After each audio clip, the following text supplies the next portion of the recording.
Hello, j'espère que vous allez bien. Très heureuse de vous retrouver aujourd'hui pour une nouvelle vidéo. Alors aujourd'hui, nous allons partir en Californie, à Petaluma, et je vais vous parler de l'affaire de Polyclass. Mais juste avant de commencer cette vidéo, vous allez voir dans certaines séquences la mini Cana.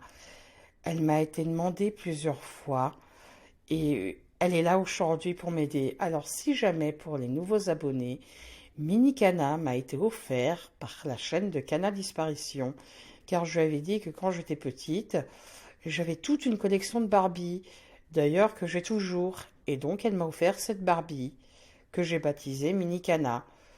Donc voilà, Mini Cana va m'aider dans certaines séquences aujourd'hui. Moi je vous dis installez-vous bien, et c'est parti!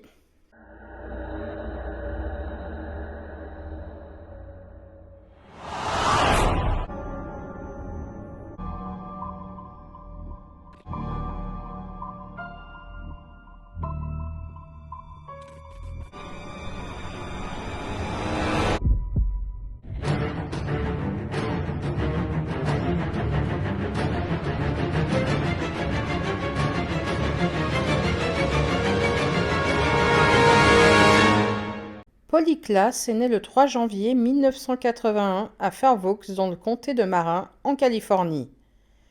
Elle est la fille de Eve Class et de Mark. Ils ont divorcé en 1983 alors que Polly avait 2 ans et demi. Sa mère Eve a obtenu sa garde. En 1987, Eve se remarie avec Alan Nicole. Ensemble, ils ont eu une fille. En 1993, Eve et Alan se séparent. Eve déménage à Petaluma avec Polly, âgée de 12 ans, et la petite sœur de Polly. Le 1er octobre 1993, Polly organise une soirée pyjama dans sa maison avec ses 2 meilleures amies, Kate McLean et Gillian Pelham. La soirée débute bien pour les 3 jeunes filles. Elles sont dans la chambre de Polly, elles écoutent de la musique et rigolent. À 21h45, Eve, la mère de Polly, rentre dans la chambre de Polly pour dire aux filles de faire moins de bruit, car elle souffrait d'une migraine depuis le matin. Eve part ensuite se coucher. Elle prend un somnifère, car elle savait que les filles allaient recommencer à faire du bruit. À 22h30, Polly ouvre la porte de sa chambre pour aller chercher les sacs de couchage restés au salon. Mais en ouvrant la porte de sa chambre, elle tombe nez à nez sur un homme armé d'un couteau.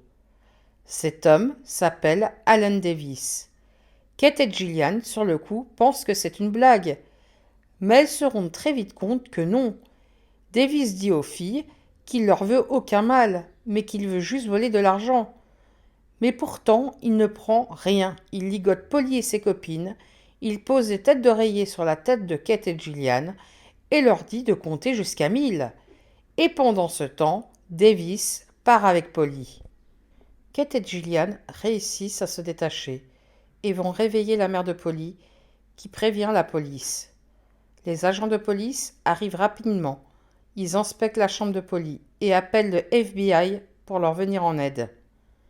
Les agents du FBI arrivent vers minuit dans la maison de Polly. À 4 heures du matin, Kate et Gillian sont emmenés au poste de police pour faire un portrait robot de l'homme qui a enlevé Polly. Les policiers lancent par radio aux autres patrouilles de police l'enlèvement de Polly. Mais malheureusement, juste sur le canal 1, les policiers de Petaluma reçoivent l'information, mais pas les policiers des autres comtés. Dans la chambre de Polly, les experts du FBI prélèvent une 50aine d'empreintes. Mais celles-ci appartiennent tous à la famille ou aux amis. Mais ils prélèvent quand même une empreinte d'une main d'un inconnu qui était sur le barreau du lit de Polly. Entre octobre et novembre, 4000 personnes ont aidé à rechercher Polly. Des émissions de télé ont couvert aussi les recherches. Le portrait robot de Davis, dessiné par Jeanne Boleyn, est diffusé. Par la suite, il y a eu plusieurs appels, mais beaucoup étaient des canulars. Une jeune fille a appelé Mark, le père de Polly, en se faisant passer pour Polly, en disant qu'elle était séquestrée. Elle a fait ça car c'était un défi lancé par des amis. Un homme a fait une demande de rançon en affirmant détenir Polly, ce qui n'était pas vrai. Et une femme a contacté le FBI pour dire que Polly risquait d'être tuée lors du festival satanique d'Halloween au Bohemian Club. Là aussi, c'était un canular. Le 15 octobre 1993, l'actrice Winona Ryder, qui a aussi vécu à Petaluma, a offert une récompense de 200 000 dollars pour toute information permettant de retrouver Polly. Mais cela n'a rien donné. Découragés, les parents de Polly ont adressé une lettre au ravisseur qui a été publiée dans un journal L'Examineur en disant que Polly leur manque beaucoup. L'étincelle dans ses yeux et son humour nous manquent. Nous aimerions revoir son merveilleux sourire et entendre sa voix. Il s'adresse aussi à Polly en disant « Sache que ta maman et ton papa t'aiment et que nous allons continuer à te chercher jusqu'à qu'on puisse à nouveau te tenir dans nos bras. » Le 28 novembre 1993, Dana appelle le FBI car elle a découvert sur sa propriété à Santa Rosa des collants déchirés, des cordes et un tissu déchiré avec des cheveux. Arrivés sur place, les agents inspectent la zone. Dana leur dit que 2 mois plus tôt, soit le 1er octobre, la babysitter qui devait garder les enfants de Dana remarque une voiture coincée dans le fossé. L'homme a essayé de lui parler, mais elle a pris peur et elle ne s'est pas arrêtée. Elle en informe Dana. Dana sort de sa maison et prend sa voiture. Elle voit la voiture embourbée, mais pas le conducteur. Elle va à la station-service pour téléphoner à la police, depuis la cabine téléphonique. 1 heure plus tard, 2 policiers arrivent sur les lieux. La voiture est encore là, et l'homme aussi. Les policiers notent le numéro de plaque, le numéro de permis de conduire, ainsi que le nom du conducteur. Ils remarquent aussi que l'homme était essoufflé. Il transpirait alors qu'il faisait froid, et il avait des feuilles dans les cheveux. Les 2 policiers demandent à l'homme s'il avait bu, car il y avait une bouteille de bière ouverte. Mais son test d'alcoolémie était négatif. Il ne conduisait pas, donc ils ne pouvaient pas l'arrêter. Ils lui font vider la bière par terre. Ils essaient de convaincre aussi Dana de déposer plainte, ce qu'elle refuse. Les 2 policiers appellent une dépanneuse et ramènent l'homme sur la route principale. Cet homme, c'est Allen Davis. Les 2 policiers n'étaient pas au courant de l'enlèvement de Polly, vu que les policiers de Petaluma ont signalé l'enlèvement sur le mauvais canal. Le portrait de Davis est inquiétant. Il était en liberté conditionnelle pour agression et vol. Le soir du 28 novembre, les agents de police et du FBI fouillent la propriété de Dana pour récolter les indices et chercher des traces de Polly. Ils ont fouillé la colline pendant plusieurs jours avec l'aide de 300 bénévoles et à peu près une trentaine de chiens. Mais malgré les recherches, aucune trace de Polly. Des agents de police vont aussi au domicile de Davis pour l'arrêter, car il avait un mandat d'arrêt contre lui pour pas avoir respecté sa conditionnelle. Mais Davis n'était pas chez lui.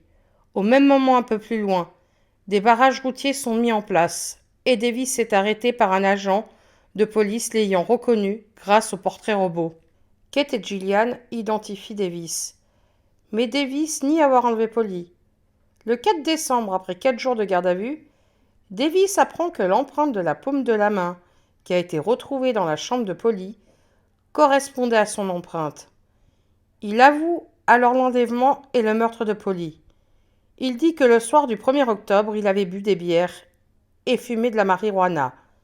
Il dit être entré dans une maison au hasard, puis il déclare qu'après, il n'a plus aucun souvenir.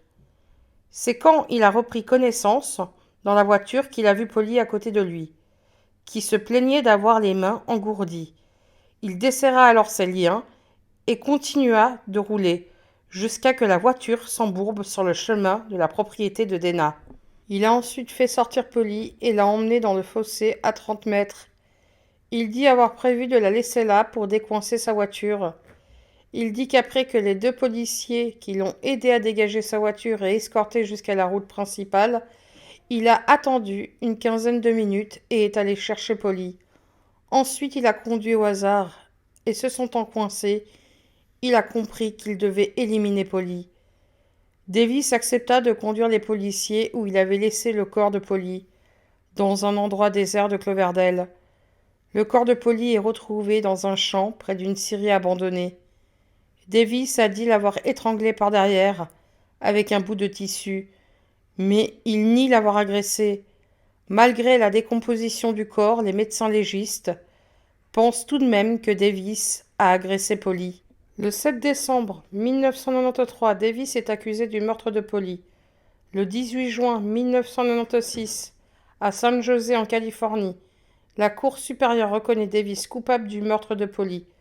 Le 5 août 1996, après 4 jours de délibération, le jury de la Cour supérieure de San José condamne Davis à la peine de mort par injection létale. Le 26 septembre 1996, Thomas Astinet, juge de la Cour supérieure de Santa Clara, confirme la condamnation à la peine de mort pour assassinat au premier degré et 4 circonstances particulières: vol, cambriolage, enlèvement et agression sur un enfant de 12 ans.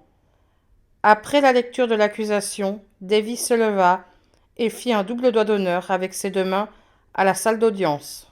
D'ailleurs, Davis, lors de son procès, a déclaré ne jamais avoir voulu de telles intentions, mais les enquêteurs pensent que Polly était déjà morte lorsque les 2 policiers ont aidé Davis à dégager sa voiture. À ce jour, Davis est toujours en isolement dans le couloir de la mort, à la prison de Saint-Quentin, en Californie. Depuis la mort de Polly, le système radio des policiers a été amélioré et l'APB, Al.Bulletin, est maintenant diffusé sur tous les canaux de la police grâce au système centralisé de répartition du 911. Voilà, cette vidéo est finie. J'espère qu'elle vous a plu. Moi et Minicana, on vous souhaite une bonne soirée et une bonne semaine et on vous dit à la prochaine. Bye bye!